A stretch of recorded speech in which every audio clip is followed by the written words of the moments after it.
Chapter 1 Eli. नई लड़की ठीक नहीं लग रही थी। जब मैं ब्रेक रूम में आई, वो एक सस्ती अनकंफर्टेबल प्लास्टिक चेयर पर सिकुड़कर बैठी थी, सीधा सामने देख रही थी। उसके स्क्रब्स क्रम्पल्ड थे, मेसी बन साइड में स्लिप हो रहा था और उसके बाल फेस पे चिपक रहे थे, जैसे वो उन्हें बार बार खींच रही हो। फ्लोरेसेंट लाइट्स के नीचे वो वीक और पेल लग रही थी। रूम में बाकी नर्सेज उससे थोड़ा डिस्टेंस बनाकर देख रही थीं।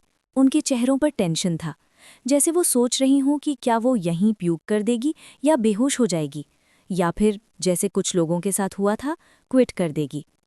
Over my dead body. मुझे उसकी ज़रूरत थी। मैं back to back 15 hour shifts नहीं कर सकती थी, वरना बर्नआउट हो जाती। मैंने गहरी सांस ली और उसकी तरफ बढ़ी।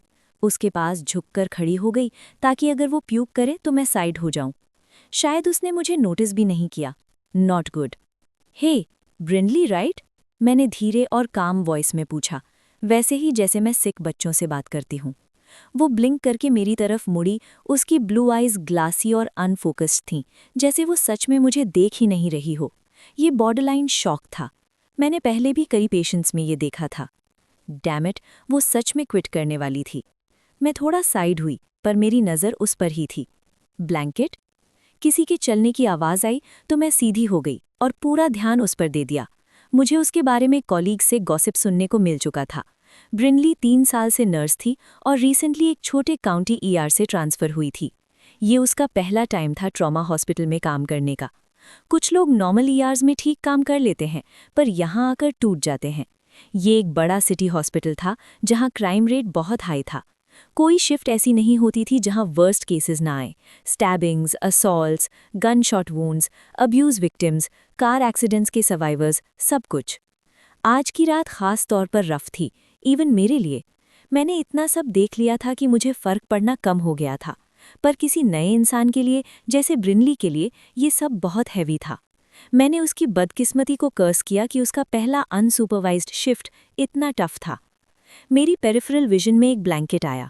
मैंने बिना देखे उससे ले लिया और ब्रिनली के शोल्डर्स पर डाल दिया। वो रोबोटिक तरह से मूव कर रही थी, जैसे कंट्रोल में नहीं हो। उसने ब्लैंकेट के एंड्स पकड़ लिए। हिज चेस्ट, वो धीरे से बोली, पूरा मिडल मिसिंग था। हाँ, क्लोज रेंज शॉटगन वूंड था। हैरानी की बात थी कि वो आदमी जिंदा हॉस्पिटल तक आ गया था, पर सच ये था कि हम कुछ नहीं कर सकते थे। हार्ट, लंग्स और ऑर्गन्स इतने डैमेज हो चुके थे कि सर्वाइवल ऑलमोस्ट इम्पॉसिबल था। अगर ब्रिनली उसे होल्ड कर रही थी तो वो ब्लड से पूरी तरह भीग गई होगी, इसलिए उसने कपड़े चेंज किए थे और बाल भी खराब लग रहे थे। तुम कुछ नहीं कर सकती थीं, मैंने उससे कहा। उसने हल्का सा रिएक्ट किया और मेरी तरफ देखा। I know, but God, I don't think मैं कभी वो सीन अपने दिमाग से निकाल पाऊंगी। मैंने सोचा, कल तुम और भी ट्रॉमेटिक चीज़ देखोगी जो इससे रिप्लेस कर देगी, पर मैंने ये कहा नहीं। क्या किसी ने तुम्हें थेरेपिस्ट्स के बारे में बताया? 3rd floor right? उसने सिर हिलाकर कहा। हाँ, और अगर तुम नाइट शिफ्ट में हो और किसी से बात करनी हो तो 24/7 कॉल लाइन भी है। हॉस्पिटल का वर्कलोड बहुत ज़्यादा था, पर स्टाफ की मेंटल हेल्थ का ध्यान भी रखा जाता था। डेली ट्रॉमा देखते देखते बर्नआउट और पीटीएसडी कॉमन था। मैं रेगुलरली ऑन कॉल थेरेपिस्ट से बात करती थी, वरना शायद मैं भी जॉब छोड़ देती।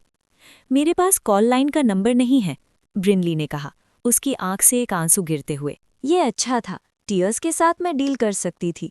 टीयर्स का मतलब होता है कि वो ऑलरेडी प्रोसेस कर रही है और शॉक का रिस्क कम हो रहा है।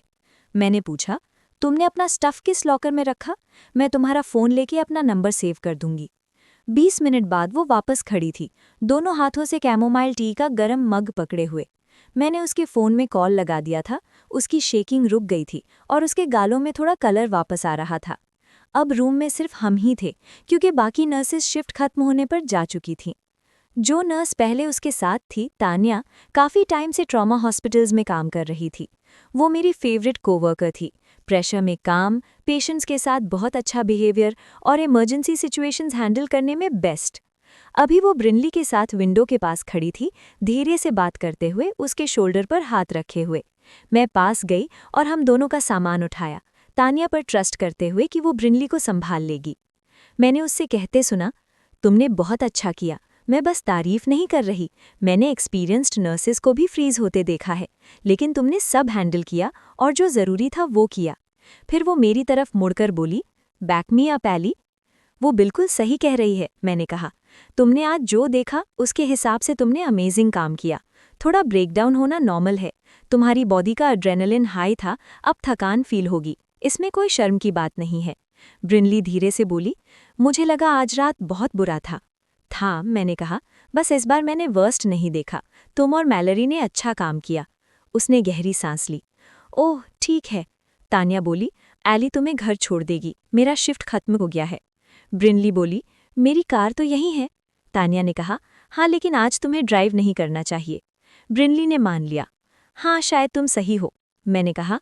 हम दोनों कल सेम शिफ्ट पर हैं तो मैं तुम्हें वापस ड्रॉप कर दूंगी।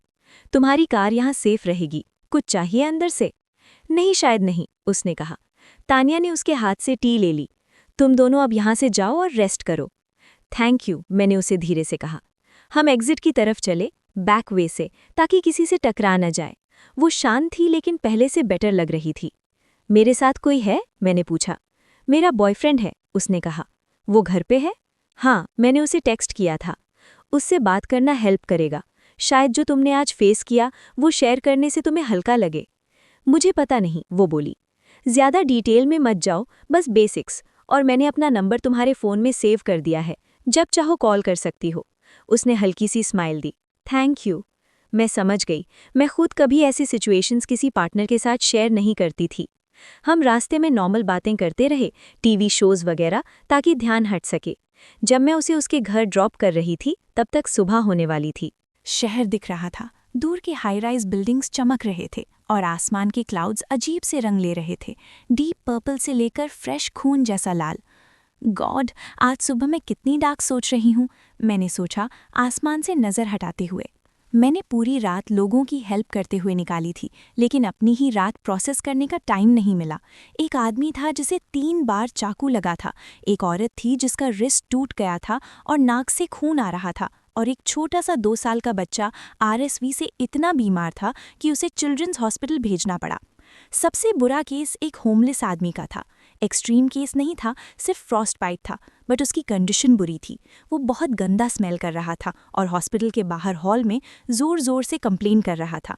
मेरा दिल भी टूट गया और गुस्सा भी आया, इसलिए मैंने बाकी लोगों को भेज दिया और खुद हैंडल किया। ऐसे केसेस मेरे दिमाग में रह जाते हैं, वो नहीं जो सबसे ज़्यादा शॉकिंग होते हैं, बल्कि वो जो उदास कर देते हैं। मैं सोचती रही, उस आदमी का फैमिली कहाँ है? क्या वो उसे ढूंढ रहे होंगे? और वो औरत, क्या वो अपने अब्यूजिव हस्बैंड से बच पाएगी? मुझे पता भी नहीं चला कब मैं घर पहुंच गई।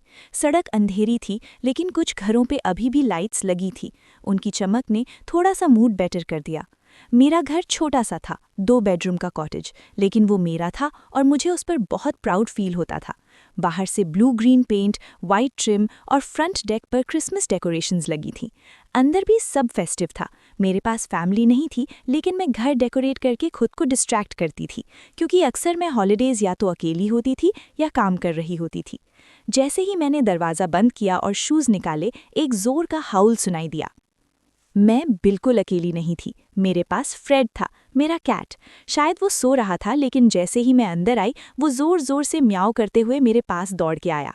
यार, जब ये गुस्सा होता है तो कितना लाउड होता है, मैंने सोचा। अरे फ्रेड, मैं सिर्फ कुछ घंटे ही गई थी, मैंने कहा। मैंने उसे उठाया और उसके फ्लफी पेट को रब करने लगी। मेरी मॉम इसे फर थेरेपी कहती थी। एनिमल्स को हग करने से मूड बेटर होता है। फ्रेड पहले थोड़ा रेजिस्ट करता था, लेकिन अब वो पर करता हुआ एंजॉय कर रहा था। लोग शायद मुझे थोड़ा पागल समझते, लेकिन मुझे फ़र्क नहीं पड़ता। सच कहूँ तो मुझे कैट्स पसंद न करने वाले लोग पे ट्रस्ट ही नहीं होता। मैंने फ्रेड को नीचे रखा और कपड़े चेंज करने गई। लॉन्ग शिफ्ट के बाद मैं थक चुकी थी, लेकिन नींद तुरंत नहीं आती थी। हॉस्पिटल आज रात अनयूजुअली क्वाइट था। टान्या ने भी कहा था कि जब हॉस्पिटल इतना स्लो होता है, कुछ ना कुछ गलत ज़रूर होता है। मैंने शावर लिया, अपने फेवरेट पजामास पहने, एक बड़ा सा ग्लास वाइट वाइन का लिया और काउच पर फ्रेड के साथ बैठ गई। मैं टीवी देखने वाली थी, फिर मैंने अपना फेवरेट ऐप ओपन किया। वहाँ यूजुअली फ़नी वीडियोस थे, क्यूट एनिमल्स, लोग गिरते हुए, जिम सेल्फीज़, बट सबसे ज़्यादा मुझे एक टाइप के वीडियोस पसंद थे, थर्स्ट ट्रैप्स। खासकर वो जहाँ गाइज मास्क पहने होते थे। मुझे पता भी नहीं चला कब से मुझे ये पसंद आने लगे। मेरी ऑब्सेशन इन वीडियोस के साथ ऑटम के स्टार्ट में शुरू हुई थी, जब ये टाइप की वीडियोस सडनली पॉपुलर होने लगे। जैसे लोग सीक्रेटली देखते हैं, वैसे ही मैं भी देखने लगी। एक हाथ से मैं फ्रेड के कान के पीछे स्क्रैच कर रही थी और दूसरे हाथ से लाइक बटन दबाती जा रही थी। Videos of main in costumes, masks और डिफरेंट लुक्स। मुझे स्पेशली वो गोस्ट टाइप मास्क्स वाले पसंद थे। मेरा फेवरेट क्रिएटर था द फेसलेस मैन। उसकी वीडियोस मुझे इसलिए पसंद थी क्योंकि वो यूनिक थी। अलग मास्क्स, स्ट्रॉन्ग पर्सनैलिटी और एक मिस्टीरियस वाइब। उसकी वीडियोस में लाइटिंग, म्यूजिक और प्रेजेंस इतनी स्ट्रॉन्ग होती थी कि नज़र हटाना मुश्किल हो जाता था। कभी कभी मैं उन्हें बार बार देख लेती थी, स्पेशली जब मुझे डिस्ट्रैक्शन चाहिए होता था। आज भी मैं बस थोड़ी देर के लिए देखना चाह रही थी, लेकिन टाइम का पता ही नहीं चला। मैंने अपनी वाइन फिनिश कर ली थी और थोड़ा सा टिप्सी फील कर रही थी। फ्रेड मेरे पास आकर काउच पर कर्ल हो गया था। मैंने उसका खाना चेक किया और फिर वापस बैठ गई। मैंने एक ब्लैंकेट ली और अपना फेवरेट वीडियो दोबारा प्ले किया। इस वीडियो में वो काउच पर रिलैक्स्ड था, रेड लाइट के अंडर मास्क पहने हुए। सीन काफ़ी एस्थेटिक था, मिस्टीरियस और इंटेंस। मैं स्क्रीन से आंखें हटा नहीं पा रही थी। उसकी बॉडी लैंग्वेज और प्रेजेंस में एक अजीब सा पुल था, जैसे वो डायरेक्टली देखने वाले से कनेक्ट कर रहा हो। वीडियो के एंड में उसने सीधा कैमरा की तरफ देखा। मास्क के पीछे से भी ऐसा फील हो रहा था जैसे वो देख रहा हो। वो मोमेंट काफ़ी स्ट्रांग था। वीडियो सडनली ख़त्म हो गया और मैं थोड़ी देर तक बस स्क्रीन को देखती रही। फिर मैंने सोचा, ऐसा कैसा होगा अगर वो रियल लाइफ में हो, या अगर कोई ऐसा बंदा सामने आ जाए। ये थॉट थोड़ा एक्साइटिंग भी था और थोड़ा स्कैरी भी। शायद ये हेल्दी नहीं था, लेकिन मैं काफ़ी टाइम से स्ट्रेस और काम के बीच फंसी हुई थी। मे बी टाइलर, मैंने सोचा।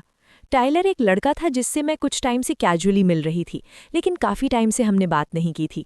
काम के चक्कर में सब साइड हो गया था। मुझे याद भी नहीं था लास्ट टाइम कब मिले थे, शायद क्रिसमस के आसपास। मैंने डिसाइड किया कि उसे टेक्स्ट करना चाहिए। मैंने उसे मैसेज भेजा, फ्राइडे को मेरी शिफ्ट के बाद आ जाओ, कुछ इंटरेस्टिंग प्लान करते हैं।